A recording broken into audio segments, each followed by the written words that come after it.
ते सुधारस सागरं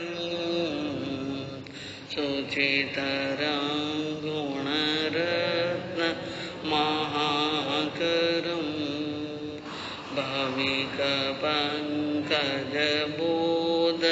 दिवाकरं प्रतिदिनं प्रणमामि जिनेश्वरं प्रतिदिनं प्रणमामि जिनेश्वरं।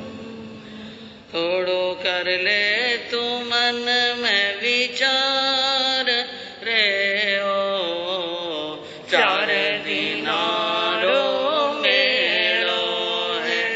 थोड़ो कर ले तू मन में विचार रे ओ चार दिनारो मेलो है।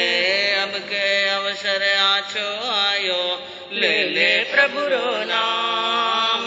अब के अवसर आछो आयो ले ले प्रभु रो नाम। सतगुरु थाने नित समझावे तज दे खोटा काम। सतगुरु थाने नित समझावे तज दे खोटा काम। नहीं मिले ओ बारंबार रे ओ चार दिनारो मेलो है। नहीं मिले ओ बारंबार रे ओ चार दिनारो मेलो है। थोड़ो कर ले तो मन में विचार रे ओ चार दिनारो मेलो है। कूड़क फटकर धन कमायो बढ़िया माल गोदाम। कूड़क फटकर धन कमायो बढ़िया माल गोदाम। दुखिया ने तू दे सके नहीं एक पाईरो दान। दुखिया ने तू दे सके नहीं एक पाईरो दान। थारे तृष्णा रो नहीं कोई पार रे ओ चार दिनारो मेलो है। थारे तृष्णा रो नहीं कोई पार रे ओ चार दिनारो मेलो है। थोड़ो कर ले तू मन में विचार रे ओ चार दिनारो मेलो। सर्वज्ञ सर्वदर्शी चरम तीर्थंकर अहिंसा के अवतार विश्व वंदनीय शासनपति श्रवण भगवान वर्तमान महावीर के पावन चरणों में कोटि कोटि वंदन। हृदय की अनंत अनंत आस्था के केंद्र, संयम धन के दाता, संसार सागर से तिरने का आसन मार्ग बताने वाले पूज्य गुरु भगवंत श्रवण सूर्य दिव्य विभूति 1008 श्री मरुधर के श्री मिश्रीमल जी महाराज साहब के पावन चरणों में कोटि कोटि वंदन। अहिंसा दिवाकर लोकमान्य संत शेरे राजस्थान वरिष्ठ प्रवर्तक पूज्य गुरुदेव श्री रूपचंद जी महाराज साहब के पावन चरणों में कोटि कोटि वंदन। मरुधरा भूषण संत शिरोमणि पूज्य प्रवर्तक गुरुदेव श्री सुकनमुनि जी महाराज साहब के पावन चरणों में कोटि कोटि वंदन। साधना की प्रतिमूर्ति सद्गुणों की उपासिका सरल मना शांत दांत गंभीरा गुरुवरिया माँ सती श्री सज्जन कंवर जी महाराज साहब के पावन चरणों में कोटि कोटि वंदन। धर्म प्रेमी बंधुओं, शीलवती माता एवं बहनों, सर्वज्ञ भगवान महावीर ने अपनी अमृतमय वाणी के अंदर भव्य आत्माओं को उद्बोधन देते हुए सूत्र फरमाया कि इस जीव आत्मा को संसार में भटकते हुए अनंत काल व्यतीत हो गया है और इनको कल्याण का, मंगल का मार्ग, धर्म का मार्ग, बहुत बड़ी पुण्यवानी का योग हो और अशुभ कर्मों की भारी निर्जरा हो चुकी हो तो उनको यह धर्म का योग प्राप्त होता है। बाकी अन्यथा संसार के अंदर असंख्य अनंत आत्माएं, जीव आत्माएं हैं, सबको धर्म मिलने वाला नहीं है। पहली बात तो इतनी अनंत आत्माएं हैं, सबको आर्य क्षेत्र में जन्म नहीं मिलता है, और आर्य क्षेत्र में जन्म मिलता है तो उत्तम कुल की यानी उत्तम कुल की प्राप्ति नहीं होती है। आर्य क्षेत्र में जन्म हो गया, लेकिन बेंद्री, तेंद्री, चौरेंद्री, पंचेंद्री और स्थावरों में जन्म हुआ तो भी कोई मतलब वाली बात नहीं। स्थावरों में जन्म होने के बाद में त्रस में जन्म होना मुश्किल, और त्रस काय के अंदर भी 5 इंद्रिय वाला जीव बनना, और 5 इंद्रिय में भी मनुष्य को 5 इंद्रिय और मनुष्य भव की प्राप्ति होना, क्योंकि तिर्यंश भी पंचेंद्रिय हैं, नारकी के जीव भी पंचेंद्रिय हैं, और देवलोक के देवता भी क्या है, लेकिन मनुष्य भी पंचेंद्रिय है। पर मनुष्य बनना और उत्तम कुल की प्राप्ति होना यह और भी क्या है, और भी कठिन है। तो इतना कठिन, जिसको पाना इतना कठिन है, हमने इतना पुरुषार्थ किया कि हम मनुष्य बन गए, और मनुष्य भी आर्य क्षेत्र में, और वहां पर भी उत्तम कुल की क्या हो गई, प्राप्ति हो गई। और उत्तम कुल की प्राप्ति हो जाने के बाद में भी धर्म श्रवण करने का मौका मिलता है, धर्म श्रवण करने के लिए आता है, क्योंकि उत्तम कुल मिले, आर्य क्षेत्र मिले, 5 इंद्रियां निरोग मिले, सतगुरु भी गांव में आ जाए, लेकिन धर्म श्रवण करने के लिए वहां तक पहुंचना ये भी कोई हाथ की बात नहीं। और पहुंच गए, धर्म की वाणी सुनी, और सुन करके समझना, वाणी को समझना ये भी जरूरी है। और समझ लेने के बाद में उन पर श्रद्धा यानी विश्वास और श्रद्धा होना और दुर्लभ है, और फिर उसको जीवन में उतारना और दुर्लभ। तो भगवान के सामने एक प्रश्न आया कि यह भगवान की जो उत्तम मंगलकारी कल्याणकारी वाणी है, इन वाणी का सार क्या है, किम अंगस्य सारो। इन अंग सूत्रों का, अंग यानी जो 11 अंग, 12 उपांग हैं और 11 अंग अब उपलब्ध है, बाकी अंग सूत्र हैं 12।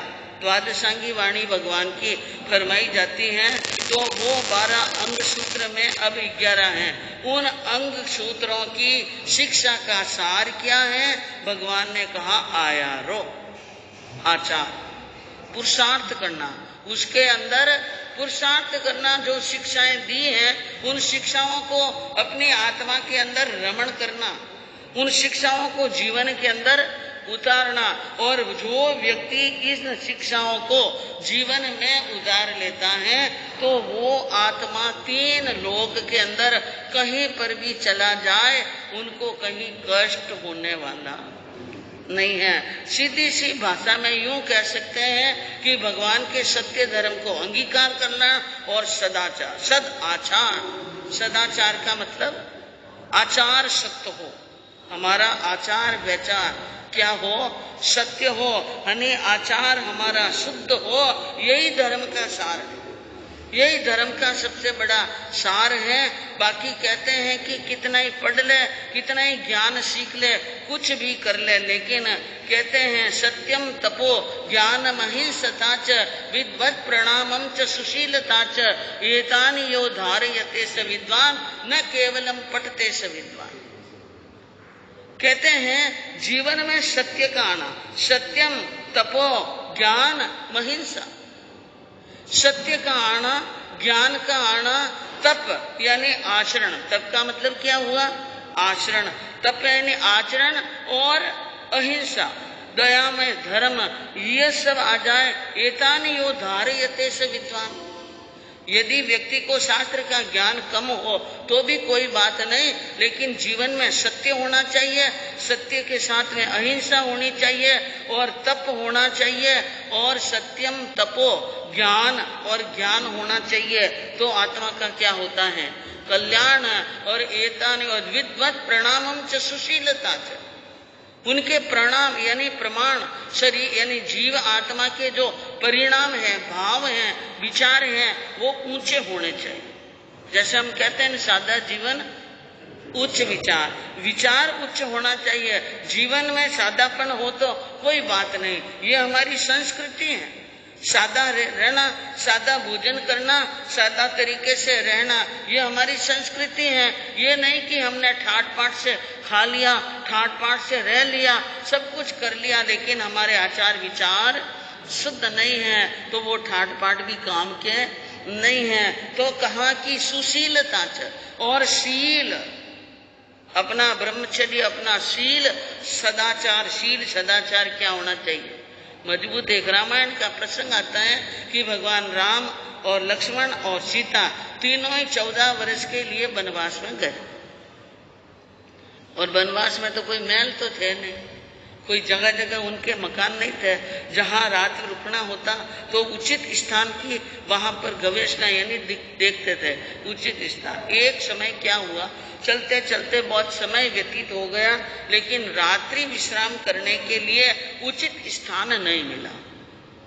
तो राम ने कहा, लक्ष्मण तुम जाओ उस ऊंचे टीले पर चढ़ करके चारों तरफ नजर फैला करके देखो कहीं रुकने के लिए उचित स्थान है क्या, पता लगाओ, क्योंकि सूर्य ढलने का समय आ चुका है और हमें इसी जंगल में रात रहना है। तो वहां पर वो ऊपर गए टीले के ऊपर, और वहां जाकर के उन्होंने क्या देखा, चारों तरफ दृष्टि दौड़ाई और देखा कि एक कुछ दूरी के ऊपर एक पर्ण कुटी है।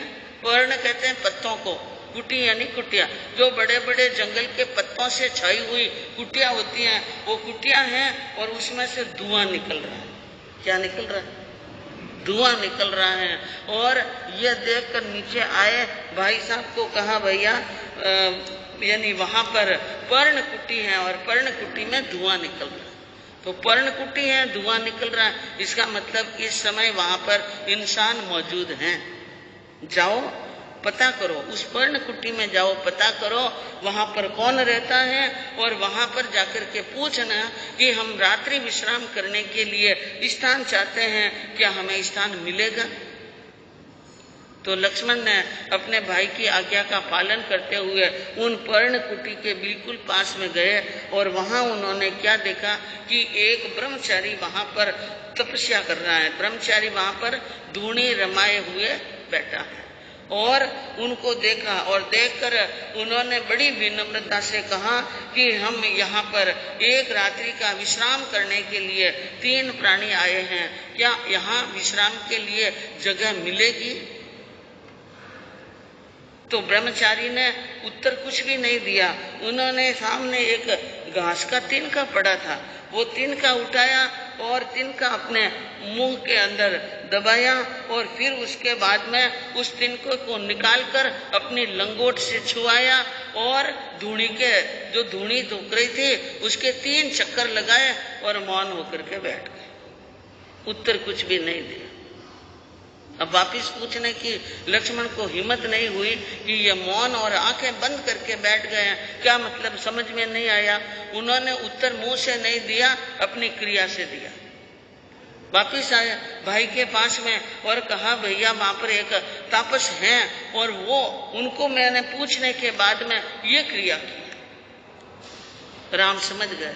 राम ने कहा, उसने हमें अपने वहां आश्रम में ठहरने का निमंत्रण दे दिया है। निमंत्रण दे दिया, मुंह से तो बोलकर कुछ कहा नहीं, आ जाओ ऐसा तो नहीं कहा, लेकिन कहा कि कोई बात नहीं। उन्होंने अपनी क्रिया से क्या दे दिया है, उत्तर दे दिया है। लक्ष्मण ने कहा, भैया मैं तो नहीं समझा कि वो उत्तर दे दिया है, आप कैसे समझ गए कि उत्तर दे दिया। तो लक्ष्मण जी राम ने समझाया कि भाई ब्रह्मचारी का यह एक अभिप्राय है कि जो जबान का सच्चा है, जो जबान का सच्चा है और लंगोट का सुच्चा है। सुच्चा यानी पवित्र। जो लंगोट का पवित्र है और जबान से क्या है, सच्चा है, उनको 3 लोक में कहीं भी जाओ सभी जगह स्थान मिल जाएंगे। वहां कहीं पर भी ऐसा स्थान नहीं होगा जो उन सच्चे और सदाचारी इंसान को स्थान ना मिले। इसलिए उन्होंने ये बात कही कि 3 चक्कर काटने का मतलब 3 लोक में उनको स्थान है। वो बैठ गया, इसके लिए मतलब यह संकेत है कि वहां रहने के लिए हमें स्थान मिलेगा। ये बात सुनकर लक्ष्मण बहुत प्रसन्न हुए और कहा, सत्य की, क्योंकि ज्ञानी कहते हैं सत्य की इतनी बड़ी शक्ति है कि सत्य से सूली भी सिंहासन बन जाती हैं और ददकती हुई ज्वाला भी क्या हो जाती है, शांत हो जाती हैं। जैसे चंड कोशी के भीतर अग्नि की चंद्रनी कसाय की ज्वाला ददक रही थी, लेकिन महावीर की सत्यवाणी सुनी और ज्वाला क्या हो गई, शांत हो गई। और ये जो संसार टिका हुआ है ना बंधुओं, ये भी सत्य पर टिका है। किस पर? अभी तक सत्य है, धर्म है, इस आरे में भी धर्म है और इस आरे के अंदर सत्य है। सूर्य ताप दे रहा है, चंद्रमा चांदनी छिटका रही है, फल में रस आ रहा है, नदियां बह रही हैं, समय समय पर बरसात होती है। ये तो कभी कभी विषमता इसलिए दिखती है कि लोग विषमता से भर चुके हैं, पाप से भर चुके हैं, अत्याचार से भर चुके हैं, बेईमानी से भर चुके हैं, इसलिए प्रकृति दंड देती है। प्रकृति क्या देती है? यह भूकंप, अतिवृष्टि, अनावृष्टि, यह सब प्रकृति के दंड हैं। जो प्रकृति का दोहन करते हैं तो प्रकृति उनके साथ में, हाँ, कहते हैं कि यह प्रकृति एक कामधेनु गाय है। प्रकृति क्या है? और गाय, कामधेनु गाय को तो नहीं देखा, लेकिन घर में किसी ने गाय तो देखी होगी, देखी ना। गाय को धोने के लिए जाते हैं तो गाय के पहले वापस जाते ही सबसे पहले सिर पर हाथ रखते हैं, उनकी पीठ पर हाथ रखते हैं, प्यार से उनको यानी सहलाते हैं और उसके बाद में प्रेम से उनके सामने चारा डालते हैं, पानी डालते हैं, उनके बछड़े को छोलते हैं और फिर बाद में जाकर दूध देती हैं। और जाकर के कोई सीधा घोटा लेकर के जाए, डंडा लेकर के जाए, खाने पीने के लिए कुछ भी नहीं ले जाए और उनके सामने उनका वत्स सामने ना हो और दूध दूने के लिए बैठो, लाती मारेगी, दूध मिलने वाला नहीं है। तो प्रकृति है, इन प्रकृति को भी यानी दुलार चाहिए, इनको भी सहयोग और संसार के व्यक्तियों का प्यार चाहिए। जब इनको हम प्यार और दुलार से देखते हैं, इनको सजाने और संवरने का मौका देते हैं, तो प्रकृति हमारे लिए फलों के फल उड़ेल देती है। तो आज भी कहीं पर सत्य है, सत्य है, इसलिए सब कुछ हो रहा है। और अपना सत्य जब तक विद्यमान रहेगा इस धरती पर, सत्य विद्यमान रहेगा। अंतिम समय 21,000 वर्ष का प्रभु का शासन है। 21,000 वर्ष का शासन खत्म होने के बाद में ही प्रलय होगा। क्या होगा?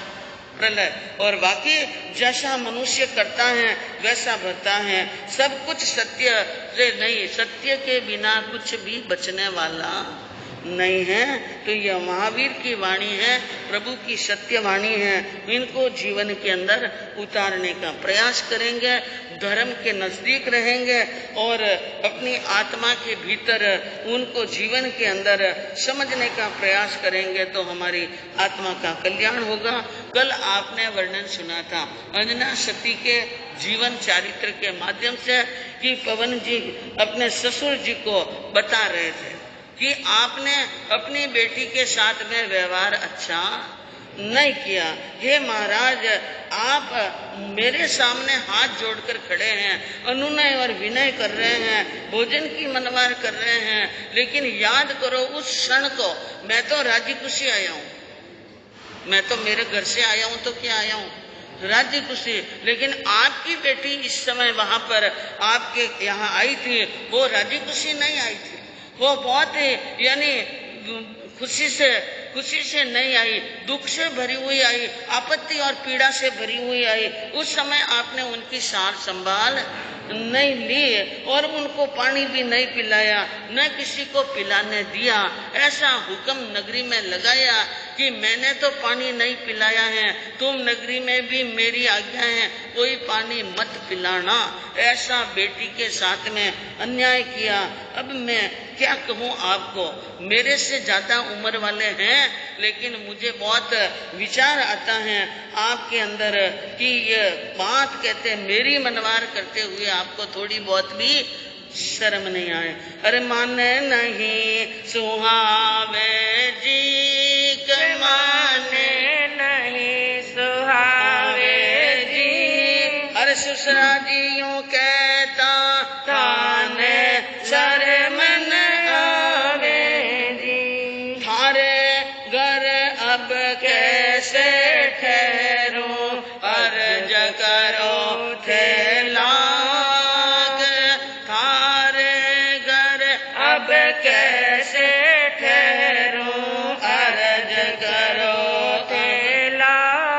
और पानी तक पीने का मुझको लाख लाख तल्लाक माने नहीं सुहावे जी के मन नहीं सुहावे जी। ससुरा दियों कहता थाने लाजन आवे जी। पवन जी ने कहा आप मुझे ये बात कहते हो कि शांति धारण करो, आप कहते हैं दिल बड़ा करके मुझे माफ कर लो, खता को माफ कर लो, ये बात आपको कहना अच्छा नहीं लगता है। थारे अब घर कैसे ठहरो, अब आपके घर पर, क्योंकि मैं तो आपकी बेटी के ला रही, किसके पीछे, जिस घर में जन्मी हुई बेटी का भी मान नहीं सम्मान नहीं, तो जमाई का क्या मान सम्मान, फिर जमाई का मान सम्मान करने की कोई जरूरत नहीं है। बेटी के साथ में जो व्यवहार किया और उसके बाद में आप मुझे कहते हो मैं आपके घर में कैसे ठहर सकता हूँ, जहाँ जब मेरी पत्नी यहाँ आई उनको मान नहीं मिला, सम्मान नहीं मिला, पानी नहीं मिला, भोजन नहीं मिला, बैठने के लिए स्थान नहीं मिला, उसके घर के अंदर मैं चंदन के पलंग पर कैसे बैठ सकता हूँ। उन्होंने कहा अर्ज करो थे लाख, मैं कहूँ अर्ज करो ही मत, और लाख बार भी अर्ज कर दी तो भी मुझे आपके घर का पानी पीने का लाख लाख तल्लाक। कितने तल्लाक लिए? हाँ, कोई 3 तल्लाक लेता है, कोई 4। पवन जी ने कितने तल्लाक लिए? लाख बार तल्लाक है। मुझे अंजना मिले बिना पानी पीना ही नहीं, और आपके घर का तो पीना ही नहीं, और भी नहीं पीना, मुझे कहीं पर भी पानी पीना नहीं, क्योंकि मैंने प्रतिज्ञा कर ली है जब तक अंजना को ना देख लो, उनसे ना मिल लो, तब तक मुझे भोजन पानी के क्या है, पचकान है। इसलिए मैं यहाँ पर पानी न तो पी सकता हूँ न 1 मिनट रुक सकता हूँ। ऐसा कहकर पवन जी ने अपने मित्र के सामने देखकर कहा, मित्र अब यहाँ पर बात करने के लिए टाइम मत लगाओ, शीघ्र ही चलो, हमें शीघ्र पहुँचना है।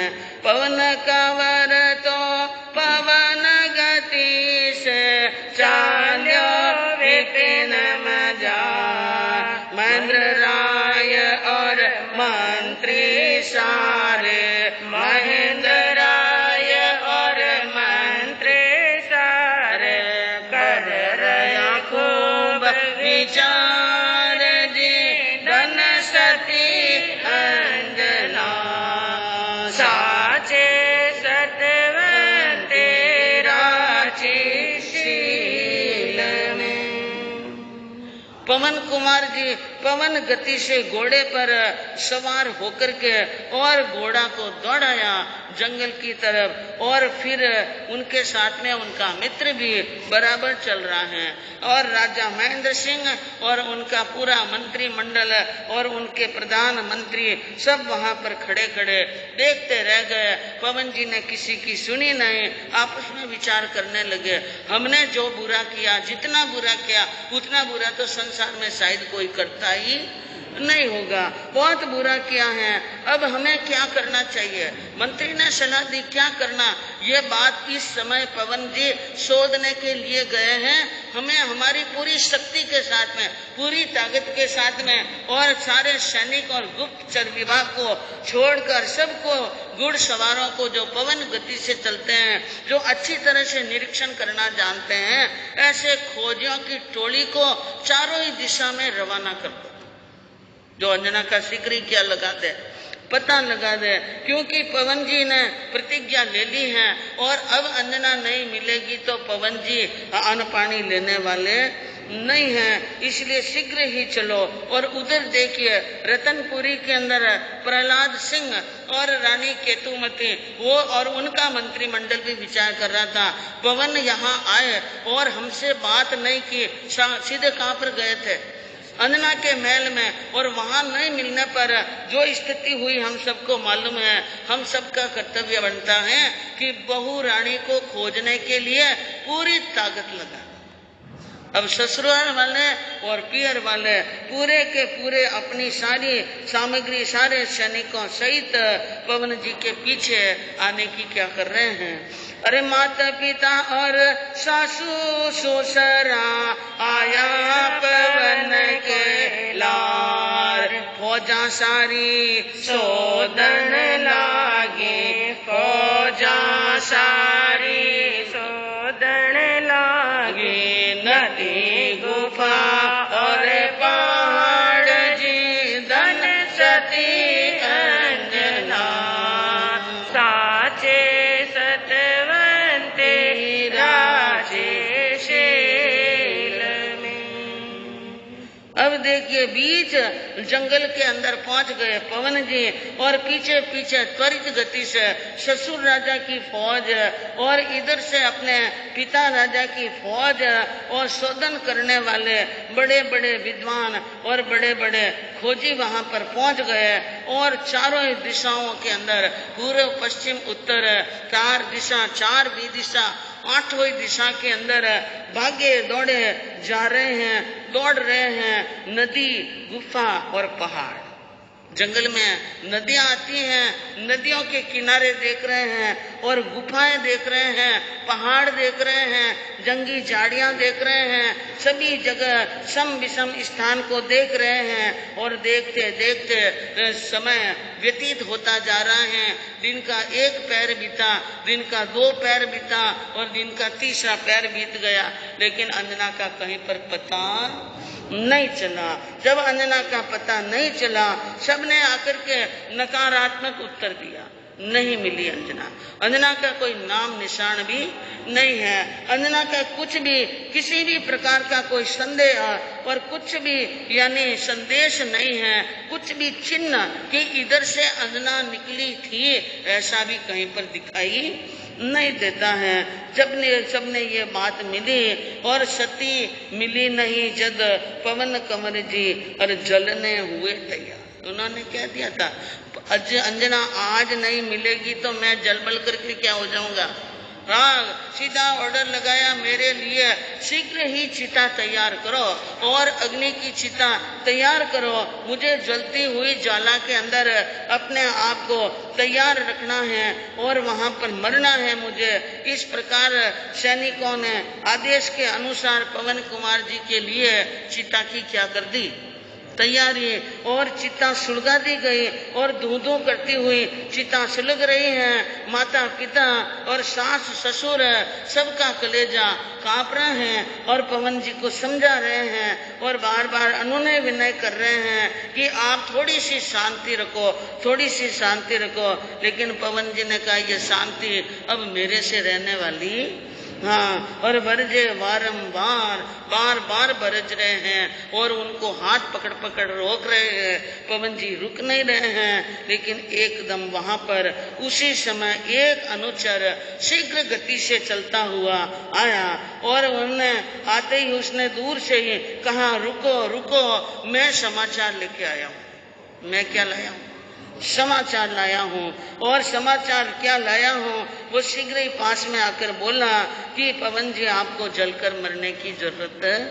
अरे एक अनुचर इन पर बोलिया सती मिले मौसाल, अरे बैठ विमान में चालिया सरे, बैठ विमान में चालिया सरे, आय मिल्या तत्काल जी धन सती अंजना, साचे सतवंती राजी शेल में। एक घुड़सवार ने आकर के उनको सामने होकर खड़े होकर कहा कि आपको यानी प्रभु की कृपा से और पवन जी आपके सच्चे प्रेम के कारण सती मिल गई। कहाँ मिली कि मौसार, कहाँ पर गई है वो, अपने मामा ने में मिली है हनुमान पाटन के अंदर और वहां पर राजा के घर पर हैं। इसलिए अब यहाँ विलंब मत करो, सब जल्दी चलो। सब बैठे विमान में बैठे, आप जाते ना विमान फ्लाइट, फ्लाइट आप जानते हैं, फ्लाइट अभी आई है। ये फ्लाइट तो भगवान मुनि सूरत के टाइम में भी थी और उनके पहले भी थी, क्योंकि ये जो विद्याधर राजा होते हैं ना, ये विमान से ही आवागमन करते हैं। उनके विमान होते हैं और विमान जो हवाई जहाज की तरह, हवाई जहाज के तो और चलने में देरी लगती है, लेकिन वे पलक झपकते ही पहुंच जाते हैं। इस प्रकार की उनके पास में विद्याएं होती हैं। क्या होती हैं? और आपको मालूम है, भगवान रामचंद्र जी ने 14 वर्ष का वनवास भोग कर और जब वो रावण को मार कर अयोध्या आए तो कौन से विमान से आए? पुष्पक विमान से। ये विमान उस समय था।